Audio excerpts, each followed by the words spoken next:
The idea of trying to avoid love sounds paradoxical in the extreme. On the surface, it makes no sense at all.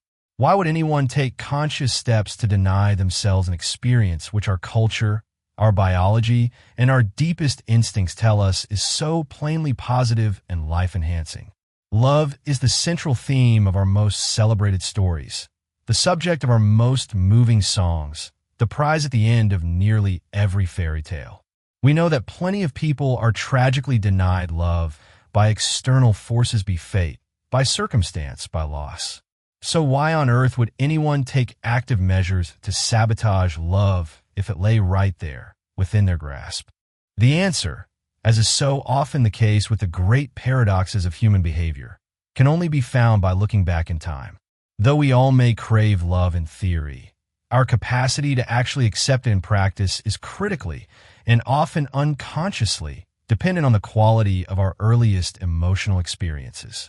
To abbreviate sharply, we can only willingly tolerate being loved if, as children, the very process of loving and being loved felt sufficiently reliable, safe, and kind. It is in the fertile, vulnerable soil of childhood that our template for all future intimacy is forged. Unfortunately, some of us were not so blessed. For some, that early soil was rocky or barren or poisoned. Some of us were stymied in our search for love in ways we have not yet recovered from, or indeed have ever fully understood. The wounds were often quiet, invisible to the outside world. Perhaps the parental figure we adored and needed fell ill or grew deeply depressed, their vibrant presence fading into a shadow, leaving us with a terrifying sense of instability.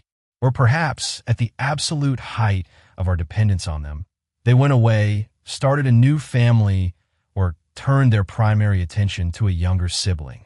In our child's mind, the equation became brutally simple.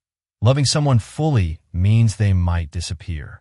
Or maybe the neglect was less dramatic, but just as profound. Perhaps our parental figure was constantly at the office, a ghost in our home, or emotionally unavailable behind a locked study door. We might have felt like a scheduled appointment in their busy life, a task to be managed rather than a soul to be cherished. They might have had a violent, unpredictable temper, forcing us to become emotional meteorologists, constantly scanning the skies for the next storm. We learned to walk on eggshells, to make ourselves small and quiet, associating intimacy not with comfort, but with a constant, humming anxiety. Or perhaps they were perpetually critical, leaving us with the indelible feeling that we were just never quite good enough for them, that our love was conditional upon a level of perfection we could never achieve. As a direct result of these early experiences, to an extent we may not even have realized, we became masters of independence. We learned, as a core survival strategy, to associate safety with a high degree of self-protective isolation. We built an emotional fortress around our hearts, brick by silent brick. We might have become voracious readers, finding solace and reliability in a world of books where characters always behaved as they should. We might have grown fascinated by the animal world, or obsessed with music, or lost ourselves for hours in computer games. These weren't just hobbies, they were sanctuaries. Without quite knowing we had done so, we had made a deep, unconscious vow, never again to place our core well-being in the fragile hands of a flesh and blood, three-dimensional human being. This early training doesn't necessarily diminish the strength of our longing for love. In fact, it can intensify it, but it heavily, devastatingly impacts our capacity to actually endure and sustain mutually satisfying relationships. So now, as adults, we live with this profound internal conflict.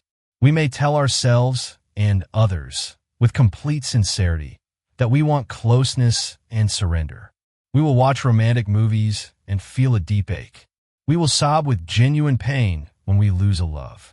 Yet, simultaneously, our unconscious mind is a tireless saboteur, continually taking subtle and not-so-subtle steps to ensure we'll never be at any sustained risk of actually finding and keeping it. The true, hidden terror for us is not that love should fail. We are experts in failure. It is familiar territory.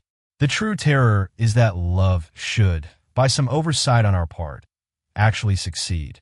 For success would ask of us a level of defenselessness and exposure to another person that has no precedent in our emotional history. To be truly seen, to be truly loved for who we are, would require us to lower the drawbridge of our fortress and let someone walk in. This poses immense, ego-shattering challenges to the armored way our personalities have been structured for decades. It feels, on a primal level, like a threat to our very survival. And so, for the love-scared among us, we are constantly at work. We become unwitting artists of the preemptive strike, taking careful steps to ensure that any relationship we're in will eventually flounder. We master the art of picking partners with an element of built-in obsolescence. There's always some fundamental, insurmountable reason why, in the end, it just isn't going to be able to work out. We choose people who just happen to be living on another continent, which allows for the romantic idea of a relationship without the daily threat of real intimacy. We are drawn to people who are already married or emotionally unavailable or impossibly distant to us in age. This allows us to play the part of the tragic hero, begging for love from people who, as our unconscious already knows, are guaranteed not to be able to fully give it to us. We then get to complain repeatedly that the people we're involved with don't love us properly, when the real, secret worry is that they might. To ward off the terrifying eventuality of being truly loved, we become hypercritical. We are detectives searching for the fatal flaw. We'll magnify minor imperfections into catastrophic deal breakers. We'll point out that this one's often 5 minutes late, that one chews their food too loudly, that one doesn't speak any foreign languages, and this one isn't sufficiently creative. We become robustly, stubbornly determined to find any conceivable reason why, alas, no one quite suits our needs. It's a defense mechanism of the highest order, protecting us from the perceived danger of happiness. If, against all odds, we do find ourselves in a promising relationship, we will assiduously practice the arts of what psychologists call distance management. Just as the bond begins to solidify and the chance of reaching a truly happy, stable state appears on the horizon, we'll subtly or overtly discover ways to introduce a chasm.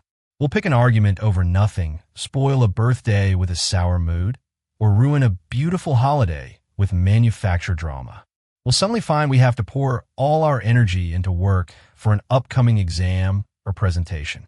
We'll insist that our group of friends desperately needs us to be somewhere else. We might forget to return the credit card or pay the tax bill, creating stress and conflict. Our appearance might suddenly require hours of our attention, or we might find ourselves flirting with a stranger at a party who suddenly seems magnetically attractive.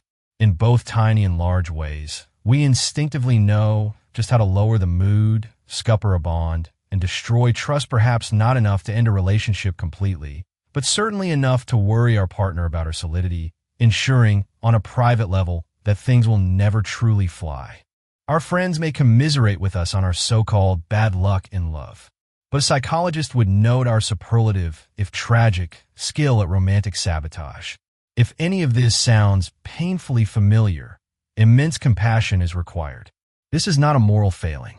We should reflect back on our pasts and gently trace the connection between our fractured bonds with parental figures and our disrupted adult attachments. We aren't like this because we're wicked or broken. We are like this because we have been very badly hurt, and we are still acting out the survival strategies we learned as children. Once we can truly understand how our skill at independence was acquired, we'll be in a better position to see that it has, in reality, outlived its rationale. The armor that protected the child now imprisons the adult. We may still feel immensely apprehensive at the prospect of contentment, but we may finally be able to admit that we are, first and foremost, acting out of fear. Rather than dismissing our partners for their perceived flaws, we may dare to stick closer to a much more awkward, vulnerable truth, that we are tempted to draw away from them precisely because we are immensely scared that they might finally be in a position to make us very, very happy. And that, quite simply, nothing so unutterably and boundlessly frightening has ever happened to us before. But this realization, as terrifying as it may be, is not a life sentence. It is, in fact, the first ray of light breaking through the armor. Understanding the why behind our fear is the key that can finally unlock the door we bolted so long ago. The same intelligence we use to build our defenses can now be redirected toward dismantling them, piece by piece. It begins with the courage to be honest, first with ourselves, and then, perhaps, with a partner who is patient and kind. It involves learning to sit with the discomfort of being cared for, to accept a compliment without deflecting, and to trust that another's affection is not a prelude to pain. This is a journey of relearning how to be vulnerable, not as a weakness, but as the ultimate strength. The path to a lasting, beautiful love isn't about never feeling fear again. It's about holding fear's hand and walking forward anyway, toward a future where our hearts are not just safe, but finally, truly, and joyfully open. If these ideas about love, fear, and healing resonate with you, and you wish to explore more about the complexities of a human heart, we invite you to subscribe to our channel. Join our community as we continue to navigate these profound and essential parts of life together, fostering understanding and growth one conversation at a time.